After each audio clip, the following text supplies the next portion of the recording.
नमस्कार दोस्तों, आप सभी का स्वागत है देवेंद्र क्लासेस यूट्यूब चैनल में फिर एक नई ऊर्जा के साथ। ठीक है, तो देखिए एंशिएंट हिस्ट्री के टॉपिक मैंने लगभग पढ़ा दिए हैं। प्लेलिस्ट में जाकर के आप पढ़ सकते हो उन्हें। तो आपको जो भी प्राचीन इतिहास के बारे में आपको जानकारी लेनी है, पढ़ना है, पेपरों के लिए तैयार करना है, तो प्लेलिस्ट में जाइए, चैनल पर जाकर के देवेंद्र क्लासेस यूट्यूब चैनल पर, और प्लेलिस्ट में आपको सारे टॉपिक्स वहां से मिलेंगे। ठीक है, अभी जो मैं बात करने चल रहा हूँ आपके साथ, वो अगला ये टॉपिक है, अगला सेशन शुरू हो रहा है हिस्ट्री का। ये दूसरा पार्ट है इतिहास का, है ना। एक पार्ट आपका कंप्लीट हो गया एंशिएंट हिस्ट्री पूरा, वहां से देखिए और नोट्स बनाइए आराम से। आगामी आने वाले आपके एग्जाम्स के लिए, जो भी वनडे एग्जाम हो, सभी एग्जाम्स के लिए काम आएंगे वो टॉपिक, है ना। बहुत डिटेल में पढ़ाएं, आप चिंता मत करो। पुलिस का तो छोड़ ही दो, आराम से उड़ जाएगा, पेपर उड़ा दोगे आप वहां से पढ़ करके, है ना। बहुत डिटेल में टॉपिक्स पढ़ाएं। अभी जो दूसरा टॉपिक मैं शुरू करूंगा वो आपके सामने है, अरबों का भारत पर आक्रमण। अरबों के आक्रमण से लेकर के पूरा दिल्ली सल्तनत पढ़ेंगे, पूरे मुगल साम्राज्य तक पढ़ेंगे हम, है ना। अरबों का आक्रमण, दिल्ली सल्तनत और मुगल साम्राज्य, इससे मिलाकर के पूरा ये वाला जो हमारा हिस्सा होगा, ये हिस्सा होगा हमारा मध्यकालीन इतिहास का। क्या बोलते हैं? मिडेवल हिस्ट्री, है ना। अब देखिए हमारे भारत के इतिहास को तो भैया कम ही पढ़ाया जाता है, भारत के स्थानीय शासकों को। भारत में जो ज्यादातर इतिहास है, ये विडंबना है हमारे देश की, कि हमारे नेताओं की, हमारी सरकारों की विडंबना है कि क्या पढ़ाया जा रहा है अभी भी बच्चों को, जो लगातार कई वर्षों से लगातार पढ़ रहे हैं, पीढ़ी दर पीढ़ी पढ़ते आ रहे हैं, तब से देश आजाद हुआ है। भारी लोगों, भारत के राजाओं को कम, भारत के शासकों को कम, भारत के वीरों को कम, है ना। जिन्होंने, भारत के वीरों ने अपनी धरती को बचाने के लिए, अपनी भूमि को बचाने के लिए, अपनी धरा को बचाने के लिए विदेशियों से लोहा लिया, विदेशियों से लड़े, और उसके फलस्वरूप मारे भी गए बहुत सारे हमारे शासक। उनको कम पढ़ाया जाता है और भारी लोगों को पढ़ा रहे हैं। ये सरकारों की विडंबना है, देश की विडंबना भी इसे कह सकते हो। सरकारों को बदलना चाहिए पाठ्यक्रम, है ना। बजाय भारी लोगों को पढ़ाने के बजाय भारत के शासकों के बारे में, भारत की भूमि के बारे में, भारत के योद्धाओं के बारे में नॉलेज करानी चाहिए, जो इसी भूमि से जन्म लिए और यहाँ पे शासन किया उन्होंने अच्छे तरीके से, उनके विषय में ज्यादा जानकारी। खैर, तो अभी जैसा चल रहा है ट्रेंड, उस हिसाब से हमें पढ़ना है जो एग्जाम्स में आता है। तो मध्यकालीन इतिहास का ये पार्ट है, ये सेकंड पार्ट है एंशिएंट हिस्ट्री के बाद। फिर तीसरा पार्ट आएगा मॉडर्न हिस्ट्री का, है ना। वो भी पढ़ाएंगे, पूरा कवर कराएंगे, बिल्कुल निःशुल्क। आप इसको हमारे चैनल से पढ़ सकते हो, देवेंद्र क्लासेस से। तो देखिए, भारी लोग आए भारत में, बाहर से लोग आए भारत में, अलग अलग कारण रहे, उनके विभिन्न कारण रहे, लेकिन उनमें सबसे जो सर्वश्रेष्ठ अगर मैं बताऊं, दो प्रमुख कारण रहे भारी लोगों के जो भारत में आए। एक तो भारत के धन को लूटना था, सबसे प्रमुख काम था उनका। जितने भी आक्रमणकारियों के बारे में हम पढ़ेंगे, मैं पढ़ाऊंगा आपको, धन लूटना था, पैसा लूटना था, भारत के अलग अलग राज्यों में आक्रमण करके। ठीक है, और दूसरा जो उनका उद्देश्य था, जो कि अरब देशों से आए थे, मध्य एशिया से आए थे, अफगानिस्तान वाले हिस्से से आए थे बहुत सारे आक्रमणकारी। दूसरा उनका था अपने धर्म को स्थापित करना, क्योंकि उनका रिलीजन, उनका धर्म कौन सा था? इस्लाम धर्म था, मुस्लिम धर्म था उनका, इस्लाम धर्म था, तो उसको स्थापित करना था भारत में। दूसरा उद्देश्य लगभग इतिहासकारों ने मध्यकालीन इतिहास के अलग अलग शासकों के परिप्रेक्ष्य में इसी को लिखा है। इस्लाम धर्म को कोई स्थापित करना चाह रहा था। अधिकांश शासक जो बाहर से आए वो भारत के धन को लूटना चाहते थे, और लूट कर लेकर के भी गए। कुछ लोगों ने भारत में स्थापित भी किया इस्लाम धर्म को, प्रचार प्रसार किया, है ना। तो ये दो मोटा मोटी उद्देश्य रहे मध्यकालीन इतिहास में बाहर के लोगों का। ठीक है, तो ये आगे पढ़ाता रहूंगा मैं आपको, है ना। तो चर्चा कर रहे हैं हम। सबसे पहले ये टॉपिक जो शुरू हो रहा है वो अरबों के आक्रमण कर, है ना। प्रश्न आता है, भारत पर पहला आक्रमण किसने किया? तो आंसर आता है आपका, अरबों ने किया। अरब देशों से आए हुए एक व्यक्ति ने किया। अरब देश कौन से हैं? ये पश्चिमी एशिया का जो पार्ट है हमारा, इन्हीं को अरब देश बोलते हैं। जैसे सऊदी अरब हो गया, है ना, ओमान हो गया, है ना, कतर हो गया, बहरीन हो गया, संयुक्त अरब अमीरात हो गया, इराक हो गया, सीरिया हो गया, ईरान हो गया, है ना। ये सारे देशों को मिलाकर के क्या बोल सकते हैं आप? अरब कंट्रीज बोलते हैं इन देशों को मिलाकर के। तो इन्हीं देशों से, अलग अलग देशों से, वैसे एक नाम हम पढ़ते हैं इतिहास में, अरब। अरब आक्रमणकारी भारत में आए। ठीक है, तो पहला अरब आक्रमणकारी कौन था जो सफलतम रूप से आक्रमण किया भारत पर? भारत के एक हिस्से पर किया, सिंध नामक प्रांत पर, जो कि उस समय भारत का हिस्सा था, आजकल पाकिस्तान का हिस्सा है वर्तमान में, क्योंकि पाकिस्तान 14 अगस्त 1947 को अलग हो गया। तो इसने आक्रमण किया, इसके विषय में पढ़ा जाता है। पहला आक्रमणकारी भारत पर यही था। इसका भी ये था, मैं आपको स्टोरी बताऊं, इसके हमारे गुजरात के पास में खम्मात नामक क्षेत्र है, एक सोपारा नामक इलाका था, एक देवल बंदरगाह सिंध का था। इन बंदरगाहों से व्यापार होता था। इन बंदरगाहों, जैसे श्रीलंका से कोई जहाज आ रहा है तो इन बंदरगाहों के पास, फिर यहां से कहां जा रहा है? सीरिया में, इराक में जा रहा है, फिर वहां से मिस्र तक। इस तरीके से व्यापार होता था पानी के जहाजों के माध्यम से उस समय के शासकों में, 7वीं और 6वीं शताब्दी में, सदी में, है ना। तो हुआ क्या था, एक बार इसी 6वीं से 7वीं सदी में एंट्री हो रही थी, है ना। हुआ क्या था कि एक श्रीलंका का जहाज, श्रीलंका का शासक कुछ भेंट, कुछ पुरस्कार, कुछ पैसे भिजवा रहा था पानी के जहाज से, और श्रीलंका का शासक पानी के जहाज से अरब सागर होते हुए गुजरात के माध्यम से कहां पे भिजवा रहा था, इराक में भिजवा रहा था। उस समय के इराक के खलीफा के लिए कुछ भेंट, कुछ पैसे भिजवा रहा था। इस तरीके से आदान प्रदान होता था एक दूसरे राज्यों में, ठीक है। तो हुआ क्या वहां पे कि पानी का जहाज श्रीलंका से चला, तो श्रीलंका से चलेगा तो भैया अरब सागर के किनारे से होकर के जाएगा। तो वहां जहाज पहुंचा गुजरात के पास में, वहां से सिंध प्रांत के पास से होता हुआ निकल रहा था। तो वहां सिंध प्रांत में इसी देवल बंदरगाह के आसपास कुछ जनजातियां रहती थी, क्रूर जनजातियां बताई हैं उसमें, बहुत सारी क्रूर जनजातियां रहती थी। वो पानी के जहाजों को लूटने का काम करती थी। अब उन्होंने उस श्रीलंका के जो व्यापारिक जहाज जा रहा था, व्यापारिक नहीं, उसमें जो सामान लेके जा रहा था इराक के लिए, इराक के उस समय के खलीफा के लिए, उस समय के वहां के गवर्नर के लिए जो जा रहा था, उसे लूट लिया। अब भैया लूट लिया तो लूट लिया पूरे जहाज को। और उस समय जो सिंध का शासक था वो दाहिर था, ठीक है। अब भैया वहां के जो शासक थे हज्जाज, एक गवर्नर थे इराक के उस समय, हज्जाज नामक गवर्नर। जब उनको पता चला कि हमारा जहाज कहाँ पे लूट लिया पानी का, जिसमें श्रीलंका के राजा ने हमारे लिए सामान भेजा या इनाम भेजी या भेंट भेजा, जो भी, सिंध प्रांत में लूट लिया देवल बंदरगाह पे, तो उसने एक मैसेज दिलवाया कि भाई आप उनको कार्रवाई करो, आपके प्रांत में हमारा जहाज लूट लिया है। दायर ने हाथ खड़े कर दिए। दायर ने कही कि भैया हमारा इलाका सिंध प्रांत के अंतर्गत में शासन करता हूं, हमारा उनसे कोई लेना देना नहीं है, जिन जनजातियों ने लूटा है आप ही देखो। तो इसी क्रम में फिर वहां का गवर्नर, इराकी गवर्नर हज्जाज नाम का व्यक्ति फिर क्या करता है, इसी जहाज को लूटने के क्रम में भारत में एक के बाद एक सैन्य अभियान भेजता है, ठीक है। किनको, उन जनजातियों को परास्त करने के लिए, लड़ने के लिए उनको, है ना। भाई आपने हमारा नुकसान कर दिया तो अब आप पे आक्रमण किया जाएगा। स्टोरी यहां से शुरू होती है। पहला अभियान भेजा, दूसरा अभियान भेजा, वो भी फेल हो गया, पहला भी फेल हो गया। फिर तीसरा अभियान, तीसरा जो अभियान आया वो आया था मोहम्मद बिन कासिम के नेतृत्व में। पहले दोनों अभियान फेल हो गए थे, ठीक है। मोहम्मद बिन कासिम फाइनली आया और उसने लड़ाई लड़ी, और लड़ाई लड़ने के बाद सिंध को भी जीता, देवल को भी उसने जीता, है ना। इनको जीतने के बाद वापस भारत से वो वहां चला जाता है। ये ऐसी लंबी स्टोरी है, लेकिन हमारे यहाँ जो प्रश्न आते हैं वो उन प्रश्नों की हम चर्चा करते हैं, है ना। ये मैंने स्टोरी आपको बताई, इस तरीके से जो पूरी कहानी होती है। तो सबसे पहले देख लीजिए आप, देखो अगर मैं बात करूं, देखिए स्टोरी कैसे होती है, तो पहले सबसे पहले समझ लीजिए। मैं आपके सामने थोड़ा सा ये बना देता हूं मानचित्र, जैसे इस तरीके से ये मैंने आपका आधा मैप बना दिया, ठीक है। आप ऐसे समझो। सबसे पहले आक्रमणकारी के विषय में मैं आपको बताता हूं, इस आक्रमणकारी के विषय में। ये भारत का मैप हो गया, ठीक है, ठीक है जी। इसे बना लेंगे। मैप के माध्यम से ज्योग्राफी की बहुत सारी चीजें, भौगोलिक चीजें आपको स्पष्ट हो जाएंगी, है ना। ये तो खैर मैं आपको क्या के बारे में बता रहा हूं, इतिहास के बारे में बता रहा हूं। अब देखिए, अब नीचे क्या है, हिंद महासागर है भाई साहब। कौन सा सागर है, भारत के दक्षिण में कौन सा सागर है, हिंद महासागर है भारत के दक्षिण में। भारत के पूर्व में कौन सा है, बंगाल की खाड़ी है। यहां पे कौन सी खाड़ी है, बंगाल की खाड़ी है। और इधर आपको पता ही है, इधर क्या है, अरब सागर है। इधर कौन सा सागर है, अरब सागर है, ठीक है जी। तो ये स्थिति है हमारे भारत की, आप इसे देखोगे तो। इसी वजह से भारत को कौन सा देश बोलते हैं, प्रायद्वीपों का देश बोलते हैं, ना। क्या बोलते हैं, प्रायद्वीप बोलते हैं इसे, क्योंकि तीनों ओर से किससे घिरा हुआ है, समुद्र से घिरा हुआ है, ठीक है। अब देखिए कि श्रीलंका यही है हिंद महासागर में, कौन सा देश है यहाँ पे, श्रीलंका। अगर मैं आपको बता दूं, यहां दक्षिण में कौन सा मुल्क है, आप नाम लिखना चाहो तो नाम भी लिख सकते हो, श्रीलंका। कौन सा मुल्क है, श्रीलंका। अब श्रीलंका से एक पानी का जहाज इस तरीके से अरब सागर में होता हुआ यहां से होकर के जा रहा था। ये हिस्सा हमारा कौन सा है, सिंध प्रांत वाला हिस्सा है। ये तो गुजरात का हिस्सा है, खम्मात की खाड़ी वाला हिस्सा है। ये कौन सा हिस्सा हो गया हमारा, गुजरात वाला हिस्सा। ये बड़ा काम आएगा आपको, है ना।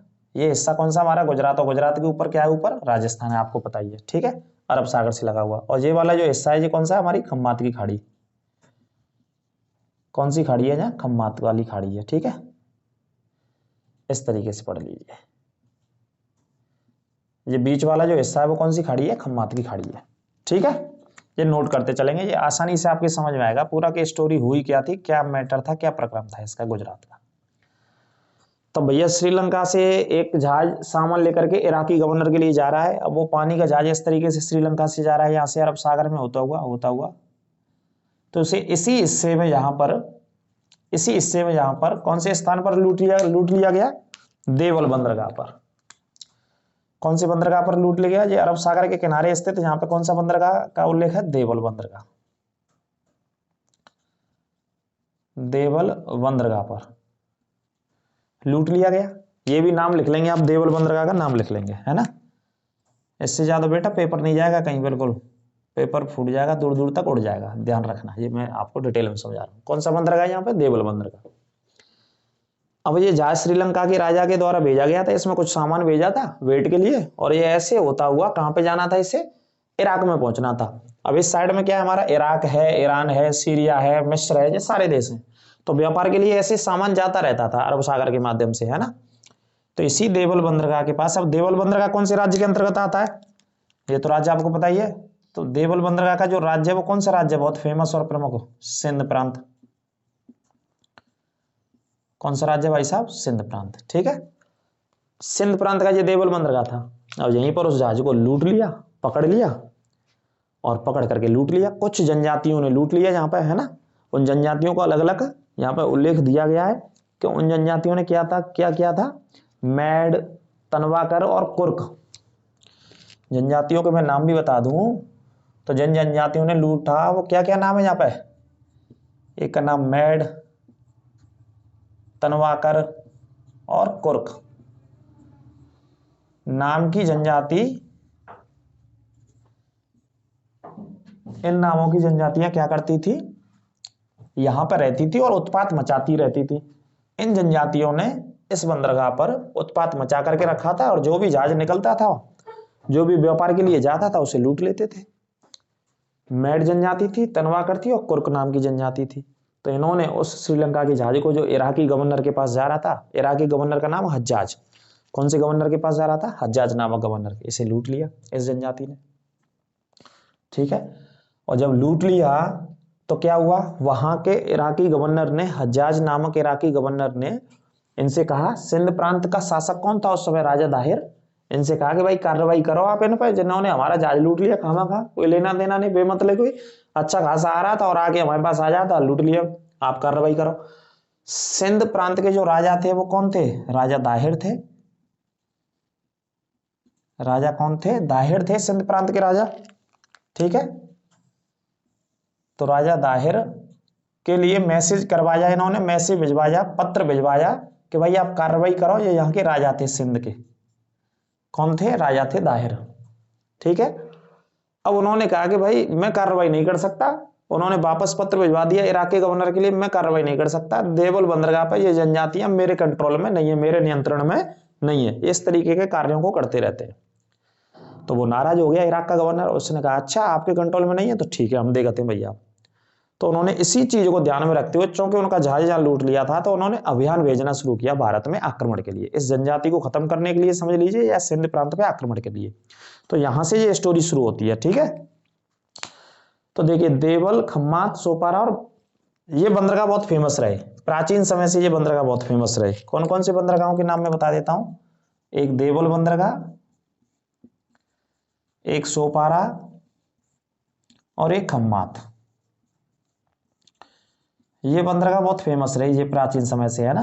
ये भारत में स्थित थे, अरब सागर के किनारे, सभी के सभी बंदरगाह अरब सागर के किनारे। इन बंदरगाहों का उल्लेख था उस समय 7वीं सदी में। एक देवल, सोपारा, खम्मात, आप जानते खम्मात की खाड़ी तो आज भी है, ये सभी बंदरगाह फेमस थे।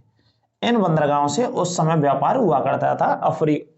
उस समय एशिया के, पश्चिमी एशिया के देशों से इन बंदरगाहों से व्यापार होता था। कौन कौन से बंदरगाहों से, देवल बंदरगाह से, सोपारा बंदरगाह से और खम्मात नामक बंदरगाह से, ठीक है। इनके व्यापार का उल्लेख सिंध के आक्रमण से पहले से है, पहले से व्यापार चलता था इन बंदरगाहों से। ये आपको समझ नहीं लाए। ये जनजाति कौन सी हो गई, मेड हो गई, एक तनवाकर हो गई, एक कुर्क, इन्होंने जहाज को लूट लिया और हत्या वह दी भैया, है ना तो ये जहाजे लूटते और ना कभी शायद हो सकता था कि सिंध पर आक्रमण होता, और ना कभी इस हिसाब से हम पढ़ रहे होते। तो ये समस्या यहाँ पे आ गई। समस्या की वजह से फिर इराक के गवर्नर हज्जाज ने 3 अभियान भेजे, पहला, दूसरा, तीसरा। तीसरे को हम पढ़ते हैं, उसी से एग्जाम में क्वेश्चन आता है। जो तीसरा अभियान था वो मीर कासिम का था। मीर कासिम बोले तो मोहम्मद बिन कासिम, ठीक है, वो पढ़ना होता है। तो आप समझ गए घटना कुछ इस तरीके से हुई थी। मैं इसे अब हटा देता हूं। अब आगे बात करते हैं, पॉइंट टू पॉइंट है ना, समझते जाना, आप लिखते जाना और समझते भी जाना। मानचित्र आपके सामने है ना।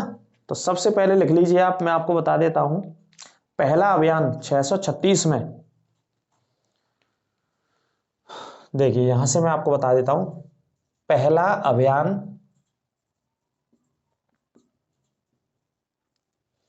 636 ईस्वी में,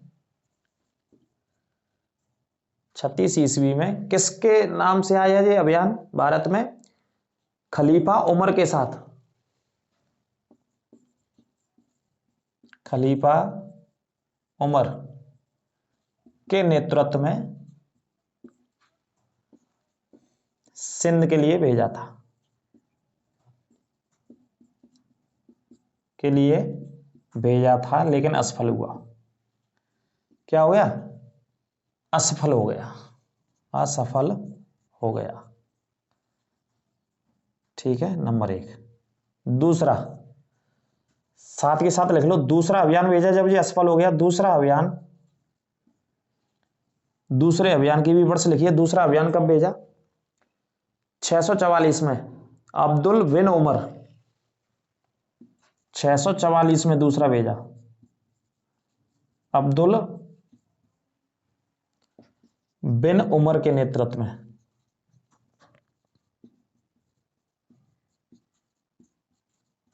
नेतृत्व में भेजा था, ठीक है, सिंध पर भेजा था। कौन सी रास्ते से आए? ये मकरान के रास्ते से आए थे। एक रास्ते का बड़ा उल्लेख है, मैं आगे बताऊंगा। मकरान के रास्ते से भेजा था। इन्होंने क्या किया? सिंध को जीत लिया, जीत लिया, लेकिन शामिल नहीं कर पाए। लेकिन शामिल नहीं कर पाए थे। कहां पे? मुस्लिम साम्राज्य में, है ना भाई। जीत तो लिया इन्होंने, लेकिन सिंध प्रांत को जोड़ नहीं पाई अपने साथ, है ना, सरवाइव नहीं कर पाई। ये दूसरा अभियान था 644 में। नाम क्या है इसका? अब्दुल बिन उमर के नेतृत्व में ये दूसरा अभियान था। और कौन से रास्ते से आए? ये मकरान के रास्ते से, है ना, पढ़ाएंगे। सिंध को जीत तो लिया इन्होंने, सिंध राज्य को जीत लिया 644 में अब्दुल ने, लेकिन इसे शामिल नहीं कर पाए वो अपनी व्यवस्था में, अपनी व्यवस्था का अंग नहीं बना पाए। और पहला अभियान तो ये था 636 में ही, मैंने आपको बता दिया, खलीफा उमर के नेतृत्व में आया था ये, लेकिन ये असफल हो गया। कैसा हो गया ये अभियान? असफल हो गया। सभी अभियानों को कहां आना था? सिंध प्रांत में आना था। और कौन सी बंदरगाह पे आना था? सबसे पहले देवल बंदरगाह के लिए ये अभियान चल रहे थे। देवल बंदरगाह कौन से राज्य के अंतर्गत आता था? सिंध प्रांत के अंतर्गत आता था, ठीक है। कौन सा हिस्सा? ये अरब सागर का बंदरगाह था, अरब सागर से लगा हुआ बंदरगाह सिंध के अंतर्गत, जो सिंध अब पाकिस्तान में है ना।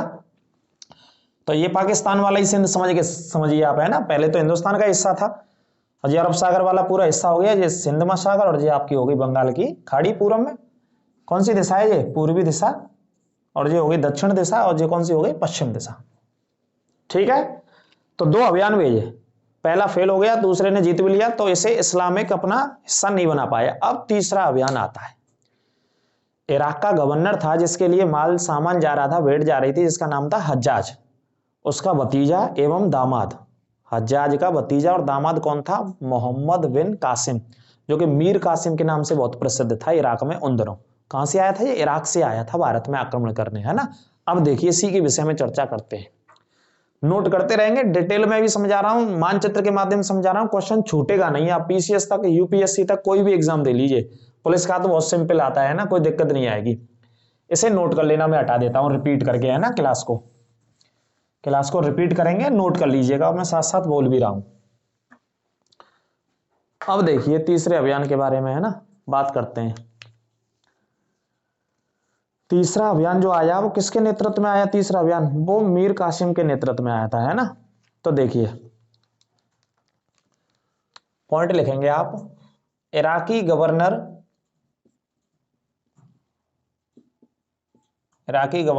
क्या नाम है, हज्जाज लिख लेना। इराकी गवर्नर हज्जाज ने अपने दामाद एवं भतीजा दामाद एवं भतीजा मीर कासिम के नेतृत्व में सेना भेजी थी। ठीक है, ये तीसरा अभियान है। कुल टोटल मिला के कौन इराकी गवर्नर की बात कर रहे हैं, क्या नाम था, हज्जाज, इसे अंडरलाइन कर लेना।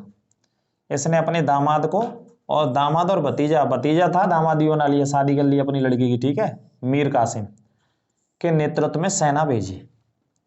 ठीक है, कहां पे भेजी, आक्रमण कहां पे करना है, ये आपके सामने देवल बंदरगाह पे आक्रमण करना है, सिंध प्रांत पर आक्रमण करने आ रहे हैं। बार बार बता रहा हूं आपको, इस वजह से पहले बता दिया मानचित्र बना करके। ठीक है, अब मीर कासिम का क्या नाम है, मोहम्मद बिन कासिम के नाम से भी जाना जाता है इसे। ये किस नाम से जाना जाता है, मोहम्मद बिन कासिम के नाम से भाई साहब। ठीक है, तो देखिए अगला पॉइंट लिखेंगे, भारत में प्रवेश करने के 4 मार्ग थे उस समय। भारत में प्रवेश करने के कितने मार्ग थे, 4 रास्ते थे, और 4 रास्तों में से इसने कौन से रास्ते का इस्तेमाल किया वो मैं आपको बताऊंगा अभी, है ना।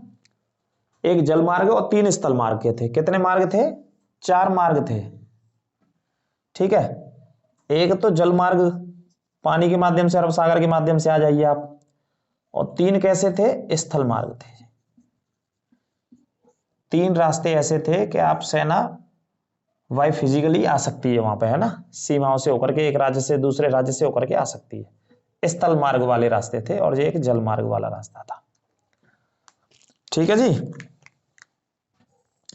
4 रास्ते थे। अब 4 रास्ते में से मोहम्मद बिन कासिम ने कौन से रास्ते का इस्तेमाल किया, 4 रास्तों में ये मैं आपको बता देता हूं। 3 रास्ते बड़े महत्वपूर्ण है यहां पे। एक रास्ते का नाम है वेलन घाटी का रास्ता। ठीक है, दूसरे रास्ते का नाम है यहाँ पे खैबर दर्रा है, एक सेकंड, वेलन घाटी, हैवर घाटी। एक दूसरा रास्ता था हैवर नामक घाटी से होकर के, और एक तीसरा रास्ता है मकरान से होकर के आ सकते हैं आप, मकरान तट से होकर के या मकरान के किनारे होकर के। ये भी सागर से लगता था एक हिस्सा, लेकिन यहां होकर के आप आ सकते हैं भारत में यदि प्रवेश करना है तो भारत आने के ये 3 रास्तों का उल्लेख है भारत पर आक्रमण करने का, एक वेलन घाटी, एक हैवर घाटी और एक मकरान तट। ठीक है जी, तो यहां होकर आ सकते हैं। और एक जल मार्ग का तो आप जानते हैं, जल मार्ग बोले तो अरब सागर से होकर के आइए भैया। अगर नेवी या नौसेना है तो उस समय ऐसा कोई उल्लेख नहीं है, स्थल मार्गों का इस्तेमाल सबसे ज्यादा किया जाता था। तो मोहम्मद बिन कासिम ने भारत पर जब आक्रमण किया था कौन से रास्ते को चुना, मकरान तट के रास्ते से आया था भारत में, मकरान तट से भारत में आक्रमण किया था। ये एक रास्ता था, एक जगह का नाम था, एक इलाके का नाम था, जो इराक से आएंगे तो बीच रास्ते में उस समय पड़ता था। ठीक है, आराम से धैर्य बना करके नोट्स बनाते रहिए इस क्लास को, है ना, छूटेगा कुछ नहीं, ये गारंटी है हमारी भाई साहब, छूटेगा कुछ नहीं। कोई भी आप कोई भी एग्जाम की तैयारी करना जहां से, है ना, मानचित्र भी बना लेंगे साइड में। तो कौन से रास्ते का इस्तेमाल किया उसने, मकरान तट वाले रास्ते का इस्तेमाल किया। ठीक है, अब मैं ऊपर से हटा देता हूं, अगला पॉइंट लिखता हूं, इसे नोट करते चलना फटाफट फटाफट, है ना, क्योंकि साइड में मानचित्र मैंने आपको समझाने के लिए बनाया हुआ है ना। तो रास्ते आपने लिख लिए, 4 रास्तों का इस्तेमाल है, और 4 रास्ते में से सिर्फ एक रास्ते का उसने इस्तेमाल किया आने के लिए। वो कौन से रास्ते का इस्तेमाल किया, वीडियो को रिपीट करके नोट करते चलेंगे, है ना, दिक्कत आएगी तो ऐसी टेंशन ना लो, बिल्कुल दिक्कत नहीं आएगी। अब देखिए कौन से रास्ते का इस्तेमाल किया, मकरान का। तो पॉइंट लिखेंगे 8वीं सदी के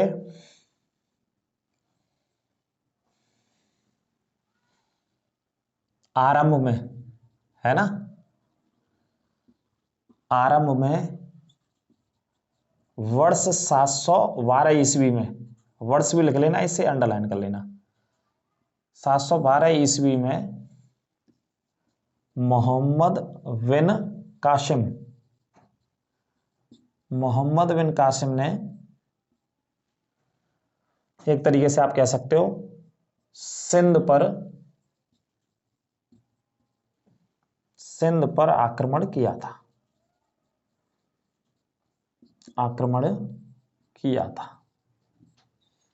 कहां पर आक्रमण किया था? सिंध पर। इसे मैं हटा देता हूं, आप समझ गए होंगे। मकरान रास्ते का इस्तेमाल किया था इसने भारत आने के लिए। कौन से रास्ते का? मकरान का। कौन सी वर्ष में? एग्जैक्ट वर्ष याद रखना, ये वर्ष आती है एग्जाम में, है ना। सदी में बात करेंगे तो 7वीं तो कंप्लीट हो गई ना, 7 के बाद शुरू 12 साल हो गई, तो कौन सी लग गई? 8वीं सदी लग गई, तो इस वजह से 8वीं लग गई तो स्टार्टिंग हो रही है, तो आरंभ लिखा है हमने यहाँ पे। ठीक है भाई, समझ रहे हैं ना आप? आरंभ लिखा है हमने यहाँ पे, तो इस बात को आप समझते चलना। ठीक है, तो मोहम्मद बिन कासिम आया और कहां पे आक्रमण करना है इसको? मैं आपको बता चुका हूं, इस बंदरगाह पर और सिंध प्रांत पर। सिंध पर आक्रमण किया इसने। यही प्रश्न आपसे सबसे ज्यादा एग्जाम्स में पूछ लिया जाता है कि भारत का पहला आक्रमणकारी कौन था, भारत पर आक्रमण करने वाला। अगला पॉइंट लिखेंगे, पहला अरब आक्रमणकारी। क्या बोला जाता है इसको? अरब। पहला अरब आक्रमणकारी मोहम्मद बिन कासिम था। इसे हटा देते हैं यहां से, है ना। मोहम्मद बिन कासिम था जिसने भारत पर पहला आक्रमण किया। पहला आक्रमणकारी था मोहम्मद बिन कासिम। ठीक है जी, ये अंडरलाइन कर लेना इसे। कैसा आक्रमणकारी? इसे लिखना अरब आक्रमणकारी। ये पूछ लिया जाता है। क्या था? मोहम्मद बिन कासिम था। ठीक है भाई, अच्छे से इसे नोट्स करते रहो, कोई टेंशन लेने की आवश्यकता नहीं। पूरा टॉपिक अच्छे से पढ़िए, बिल्कुल धैर्य के साथ इसे, है ना। और जो महत्वपूर्ण चीजें हैं वो आप बनाते रहेंगे। उस नक्शे को एक बार, मानचित्र को जरूर बना लेंगे भारत के को, है ना। और स्थिति समझ लेंगे कहां पर आक्रमण हो रहा था, कौन से हिस्से में आक्रमण हो रहा था।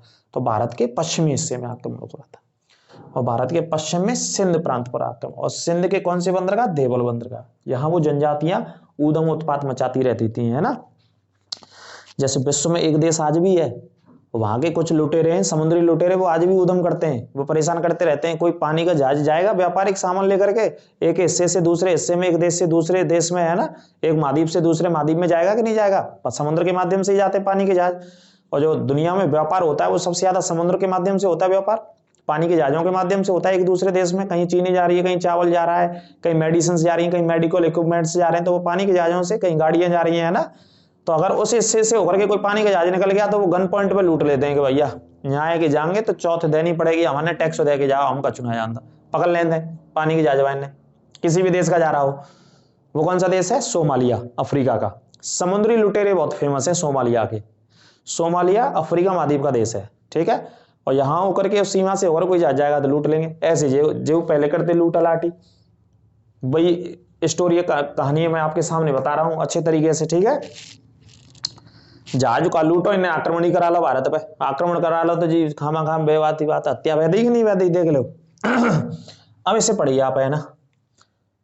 तो पहला ये आक्रमण अरब आक्रमणकारी हो गया, मोहम्मद बिन कासिम ने कर दिया अरब आक्रमणकारी। अब अगला पॉइंट प्रश्न क्या पूछता है? पहला मुस्लिम आक्रमणकारी कौन था? पहला मुस्लिम आक्रमणकारी, आंसर क्या आएगा? मोहम्मद बिन कासिम। ये सब एग्जाम पॉइंट ऑफ व्यू से आपके लिए पूछ लिए जाते हैं और पूछे गए, हजारों बार पूछे गए ये दोनों लाइन। पहला मुस्लिम आक्रमणकारी कौन था? मोहम्मद बिन कासिम। पहला अरब आक्रमणकारी कौन था? मोहम्मद बिन कासिम। भाई अरब देशों से आया था, कौन था? मुस्लिम था, सिंपल बात है, इसमें आपको सोचना नहीं है। नाम मोहम्मद बिन कासिम, और किस नाम से जाना जाता था? ये मीर कासिम। और किस नाम से जाना जाता था? मीर कासिम के नाम से भी जाना जाता था यही शासक। ये भी नोट कर लेना आप, ठीक है। तो ये अपनी सेना लेकर के आता है भारत में और मकरान रास्ते से प्रवेश करता है। कौन से रास्ते से प्रवेश करता है? मकरान के रास्ते से प्रवेश करता है। तो सबसे पहले ये आक्रमण कर रहा है, कुछ छोटे छोटे इलाके पड़ते हैं सिंध प्रांत से पहले, है ना। कौन कौन से छोटे इलाके पड़ते हैं आप देखिए, एक एक करके मैं आपके सामने बता देता हूं, जिन पर सबसे पहले ये आक्रमण कर रहा है। कुल मात्र 17 साल की उम्र में, कौन सी उम्र में? 17 वर्ष की उम्र में इसने भारत पर आक्रमण किया। 17 ईयर्स इसकी उम्र थी। मीर कासिम की कितनी उम्र थी? 17 वर्ष की उम्र में इसने भारत पर आक्रमण किया, पहला अरब आक्रमणकारी, ठीक है। अब इसे ऊपर से मैं हटा देता हूं, आप देखिए कौन कौन से राज्यों को इसने लूटा और उत्पात मचाया। अब सिंध प्रांत का क्या था? सिंध प्रांत की भी बड़ी इंटरेस्टिंग स्टोरी है। अगर बात करेंगे सिंध में, तो सिंध पर चाच, चंद और दाहिर, सिंध पर देखो जो शासन करता था वो सबसे पहला शासक था चाच नाम का। चाच नाम के बाद दूसरा शासक आया, सबसे पहला शासक चाच था सिंध प्रांत पर जो शासन करता था, है ना। इसे दाहिर को मैं हटा दूं यहां से थोड़ी देर के लिए, दाहिर को अभी बाद में समझेंगे। तो पहला राजा कौन था? चाच नाम का राजा था। और कौन था? ये ब्राह्मण। और इसने ब्राह्मणों को बसाया था यहां पे ला करके। चाच के बाद देखिए दूसरा शासक, एक सेकंड में आपको बता देता हूं कौन सा था दूसरा व्यक्ति इसका। चंद, दूसरा चंद नाम का था और तीसरा था दाहिर। ये तीन लोग इस पे शासन करते थे शुरू से। अगर देखेंगे तो 6वीं सदी से अगर देखेंगे तो पहला शासक चाच था, दूसरा चंद नाम का था, तीसरा दाहिर था। हमें जो पढ़ना होता है, हमारे जो एग्जाम में पूछा भाई साहब, वो आप इसी को नोट करना, दाहिर को तीसरे नंबर का था, दूसरे नंबर का ये था और पहले नंबर का ये था। और कौन था? ये ब्राह्मण था। अच्छा, यहाँ ब्राह्मण रहते नहीं थे, ब्राह्मणों को कन्नौज से लाए और यहाँ पे बसा दिया। कन्नौज से ला करके एक बड़ी संख्या में चाच नामक शासक ने, जो सिंध का पहला शासक था, इसने ब्राह्मणों को बड़ी संख्या में यहाँ पर बसा दिया। ब्राह्मण प्लस दूसरे समुदाय, बौद्ध धर्म के सबसे ज्यादा लोग यहाँ पे रहते थे सिंध में। सिंध के अलग अलग स्थानों की अगर मैं बात करूं तो कौन रहते थे सिंध पर, अगर आपसे पूछ लिया जाए तो भैया कौन से समुदाय के, कौन से रिलीजन को मानने वाले व्यक्ति थे, तो ब्राह्मण तो थे ही थे। ब्राह्मणों के अलावा और कौन रहते थे यहाँ पे? बौद्ध धर्म को मानने वाले, बौद्ध धर्म के अनुयायी सबसे ज्यादा यहाँ पे रहते थे। बौद्ध रहते थे और ब्राह्मण रहते थे। ठीक है, थोड़ी सी हिस्ट्री अगर जानना चाहो तो पहला चाच, चंद और उसके बाद ताहिर, ये थे। अब देखिए आगे, अब बात करते हैं मोहम्मद बिन कासिम ने। मोहम्मद बिन कासिम ने सबसे पहले कहां आक्रमण किया? आक्रमण देखिए, मोहम्मद बिन कासिम ने जो आक्रमण किया सबसे पहले वो देवल पे किया। सर्वप्रथम आक्रमण कहां किया? देवल, बंदरगाह पर किया और इसे जीत लिया। देवल बंदरगाह पर किया और देवल बंदरगाह को जीत लिया। ठीक है, कौन से बंदरगाह को जीत लिया? देवल बंदरगाह को जीत लिया। भाई समस्या तो यहीं से थी, मैंने आपको पहले लिख रखा है। वो पानी के जहाज को तो यहीं से लूटा था, दुश्मनी तो सबसे पहले यहीं थी, आक्रमण तो यहीं करना था इनको आकर के सिंध प्रांत में, है ना, तो यहीं किया सबसे पहले। तो देवल बंदरगाह पर आक्रमण किया और देवल बंदरगाह को जीत लिया। किसने आक्रमण किया? मोहम्मद बिन कासिम ने। वर्ष में आपको बता चुका हूं 713 में, है ना, 712 ईस्वी में, सॉरी। अब देखिए आप एक के बाद एक, देवल बंदरगाह पर आक्रमण किया। इसके बाद यहां ये पहला आक्रमण था, नंबर 1, ठीक है, इसे आक्रमण किया। देवल के बाद आसपास के इलाकों को जीता इसने, है ना। देवल बंदरगाह के बाद जो जीता वो किसे जीता? नीरून को, फिर सहवान को, एक राज्य जीता इसने नीरून, और नीरून के बाद कौन से राज्य को जीता? सहवान को। सहवान के बाद इसने किसके विरुद्ध वो चलाया अपना अभियान? जाटों के विरुद्ध चलाया। ठीक है, इस तरीके से इसने अपने अभियानों को चलाया। और सहवान पे इसका चचेरा भाई शासन करता था, बजहरा नाम का। कौन सा शासक था? बजहरा। यहां कौन शासन करते थे? बौद्ध धर्म के लोग थे। ठीक है, यहां बौद्ध धर्म के लोग रहते थे। यह बजहरा नामक चचेरा भाई था दाहिर का, ये बजहरा। और जाट तो आप जानते ही हैं। ठीक है, तो समझे, सबसे पहले देवल, देवल के बाद कहां आक्रमण किया उसने? नीरून नामक स्थान पर, जहां बौद्ध धर्म के लोग थे। इन्होंने आत्मसमर्पण वैसे ही कर दिया बौद्ध लोगों ने, भैया कहां लड़ना मरना, और बौद्ध धर्म तो ये सिखाता ही नहीं है, आपको पता ही है ना। सहवान दूसरे राज्य पर आक्रमण किया, जहां चचेरा भाई शासन करता था बजहरा, इसने भी आत्मसमर्पण कर दिया, जो डर के मारे भाग गया इस राज्य को छोड़ के।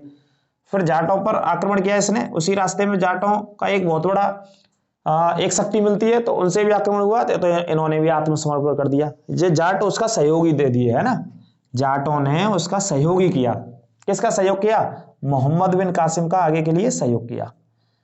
ठीक है, जाटों ने तो नीरून को जीता, देवल को जीता, सहवान को भी जीत लिया, जाटों को भी जीत लिया उसने। किसने जीत लिया? मोहम्मद बिन कासिम ने इन सारे राज्यों को जीत लिया। अब देखिए इन राज्यों के बाद वो कहां आक्रमण कर रहा है, वो कर रहा है मुख्य जो प्रांत रह गया हमारा सिंध प्रांत पर उसने आक्रमण किया था पूरे तरीके से, जबरदस्त तरीके से, है ना। तो मीर कासिम ने मकरानी रास्ते स्थल मार्ग से कहां पर आक्रमण कर दिया, सिंध प्रांत पर। तो अगला पॉइंट, मोहम्मद बिन कासिम ने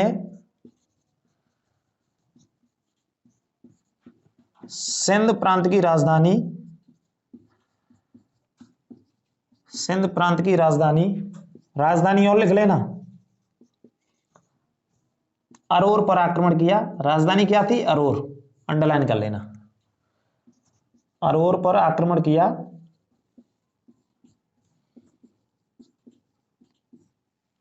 अरोर पर आक्रमण किया और राजा दाहिर की, यहां के राजा कौन थे उस समय, दाहिर, राजा दाहिर की हत्या कर दी, हत्या कर दी। ठीक है, ये आता है यहां पे पूरा का पूरा प्रसंग। सिंध प्रांत पर लास्ट में सबसे आक्रमण कर रहा है पूरे। राजधानी अरोर थी सिंध प्रांत की, ये अंडरलाइन कर लेना। और राजा कौन थे, दाहिर, राजा दाहिर की इस आक्रमण में, और आक्रमण कब किया, 712 में, 712 ईस्वी में आक्रमण किया, हत्या कर दी गई। हत्या करने के बाद इनकी पत्नियों को अपने नियंत्रण में ले लिया उसने।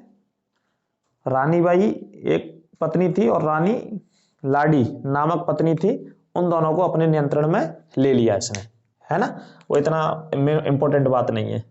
राजा दाहिर की 2 पत्नियां थी, एक रानी बाई नाम था, एक रानी लाडी, दोनों को अपने नियंत्रण में ले लिया किसने, मोहम्मद बिन कासिम ने।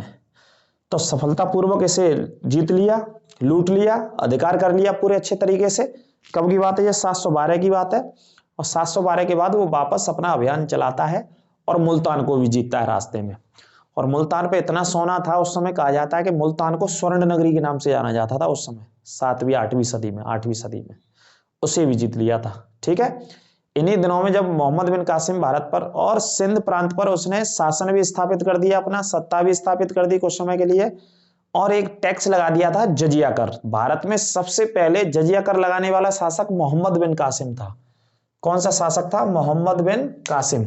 तो इसे भी नोट करेंगे आप, यहां मैं लिख देता हूं आपके लिए, मोहम्मद बिन कासिम ने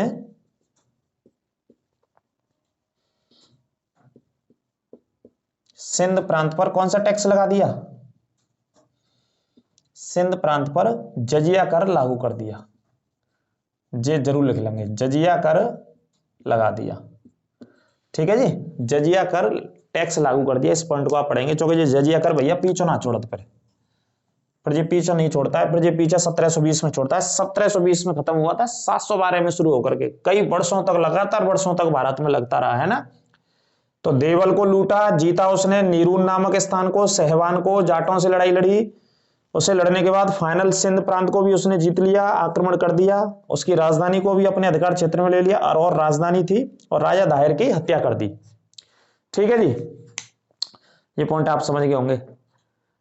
अब क्या होता है कि इसी बीच 714 वर्ष में अगर मैं बात करूं आगे की बात, तो वर्ष 714 में इराक का जो खलीफा था वो वहां पे बदल जाता है, उसका निधन हो जाता है।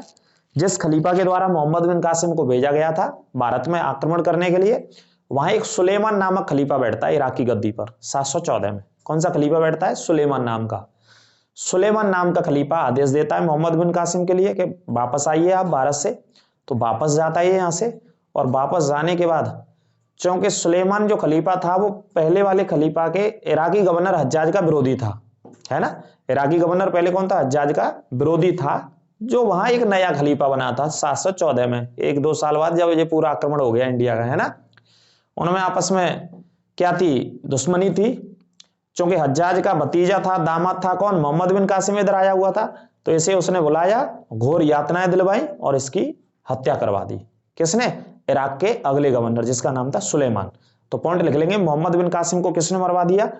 अगला पॉइंट लिख लेंगे, इसे मैं हटा देता हूं जो आपने नोट कर लिया होगा, ठीक है। तो इन लड़ाइयों को लड़ने के बाद, जीतने के बाद, इस टैक्स को लगाने के बाद जब वापस चला जाता है, तो सुलेमान नामक वहां का जो गवर्नर था तो पॉइंट लिखेंगे सुलेमान नामक इराक के नए गवर्नर, इराक के नए खलीफा, गवर्नर नहीं नए खलीफा ने मोहम्मद बिन कासिम को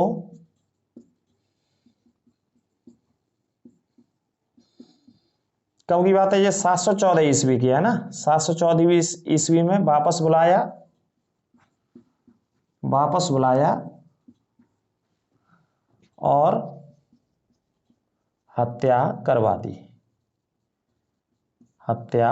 दी। इस तरीके से मोहम्मद बिन कासिम का चैप्टर खत्म हो गया, समाप्त हो गया। मोहम्मद बिन कासिम मरवा दिया, मतलब वहां हत्या करवा दी। हालांकि इस बात से आपको लेना देना नहीं है, लेकिन फिर भी बच्चों के मन में ख्याल हो कि क्या हुआ क्या नहीं हुआ। तो सुलेमान नामक एक इराक का नया खलीफा बना था 714 ईस्वी में, इसने वापस बुलाया। सुलेमान की दुश्मनी किसके साथ थी? हज्जाज के साथ, जो हज्जाज पहला गवर्नर था। इसे वापस बुलाया 714 में, और वापस बुलाने के बाद क्या कर दिया? वापस बुलाने के बाद हत्या करवा दी। ठीक है, 714 ईस्वी में हत्या करवा दी। इस तरीके से साहब मोहम्मद बिन कासिम का चैप्टर यहाँ पे समाप्त हो गया। लेकिन मोहम्मद बिन कासिम ने भारत में बौद्धियों को, ब्राह्मणों को पूरे तरीके से, और भारत के कौन से राज्य में? सिंध प्रांत में, जैसा कि मैंने आपको बताया है। कौन से प्रांत की बात करी है मैंने? यहाँ सिंध प्रांत की बात करी है ना। ये भारत का मानचित्र मैंने आपके सामने बताया। दक्षिण में, साउथ में क्या है? हिंद महासागर, इंडियन ओशियन। इंडिया के वेस्ट में आएंगे तो वे ऑफ बंगाल है, बंगाल की खाड़ी। और वेस्ट में जाएंगे तो इधर, ठीक है, इधर क्या है आपकी? अरब सागर है, अरेबियन सागर। तो अरब सागर से लगा हुआ पूरा का पूरा हिस्सा था ये। कौन से बंदरगाह का? देवल बंदरगाह का। तो देवल बंदरगाह को तो लूटा ही लूटा, जो सिंध प्रांत का हिस्सा था।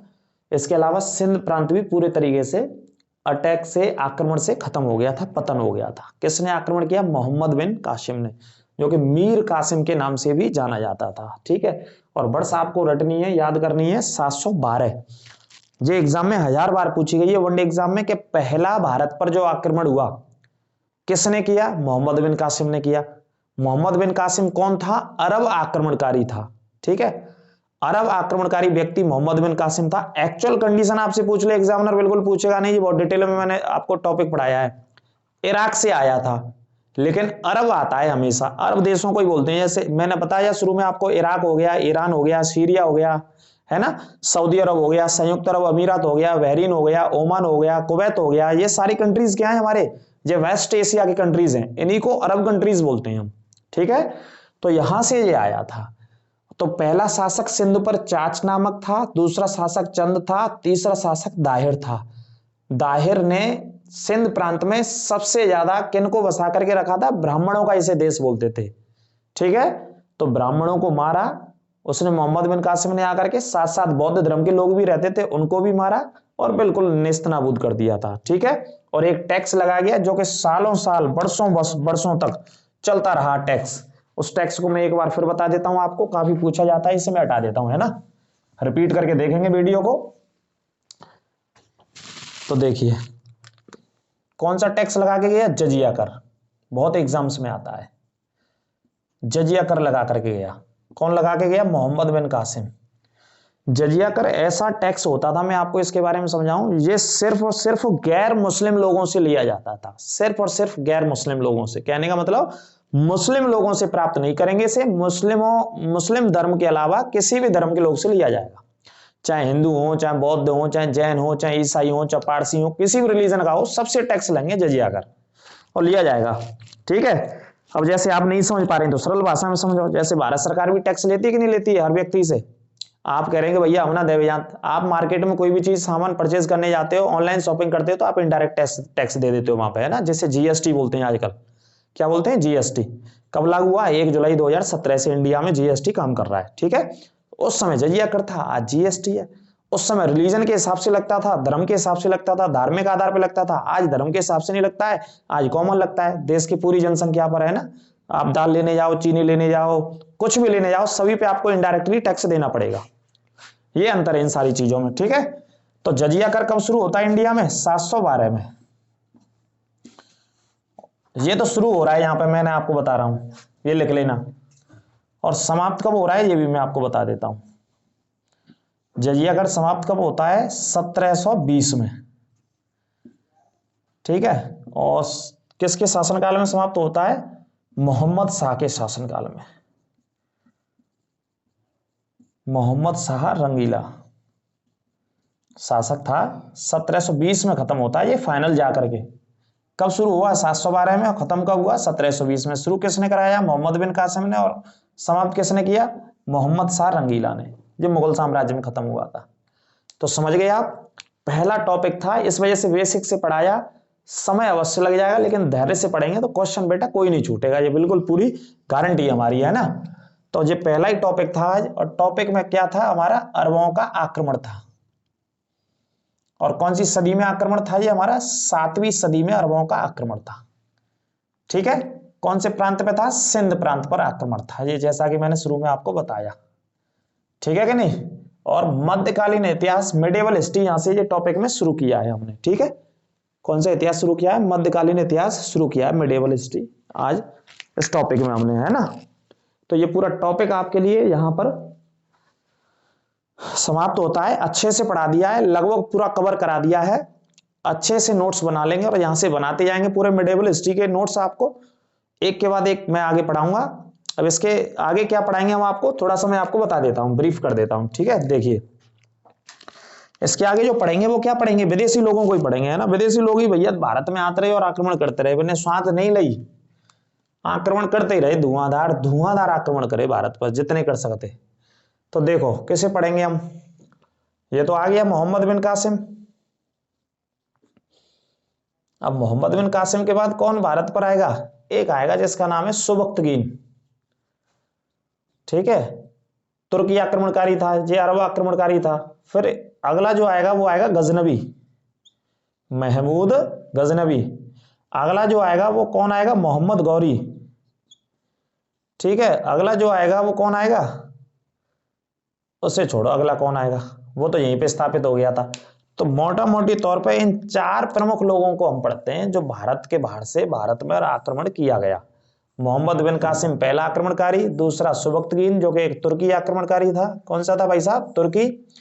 तीसरा गजनबी था, ये कहां से आया था? गजनी शहर से आया था, अफगानिस्तान से। और चौथा मोहम्मद गौरी, ये भी अफगानिस्तान से ही आया था। तो ये 4 आक्रमणकारी रहे, ठीक है। इन चारों आक्रमणकारियों के बाद इतिहास चलता रहेगा आपके लिए, पूरा दिल्ली सल्तनत पढ़ाएंगे और दिल्ली सल्तनत के बाद पूरा मुगल साम्राज्य पढ़ाएंगे। तो मध्यकालीन इतिहास की ये पहला टॉपिक और पहली वीडियो थी हमारी। वीडियो या क्लास आपको कैसी लगी ये कमेंट बॉक्स में अवश्य बताएंगे। और पूरा बिल्कुल निःशुल्क फ्री ऑफ कॉस्ट कोर्स पढ़ने के लिए आप प्लेलिस्ट में जाएं, प्लेलिस्ट का विजिट करें देवेंद्र क्लासेस चैनल को खोल करके। वहां प्लेलिस्ट में आपको यूपी स्पेशल, यूपी पुलिस के लिए मॉडर्न हिस्ट्री के भी टॉपिक मिलेंगे बिल्कुल जीरो से, और एंशिएंट हिस्ट्री भी पूरा मिलेगा आपको, है ना। और ज्यादा से ज्यादा जुड़े, सब्सक्राइब करें चैनल को। जो कोई शक समस्या आपकी हो तो कमेंट बॉक्स में कमेंट करें। फिर एक नई ऊर्जा के साथ अगली क्लास में मिलेंगे। नमस्कार, जय हिंद।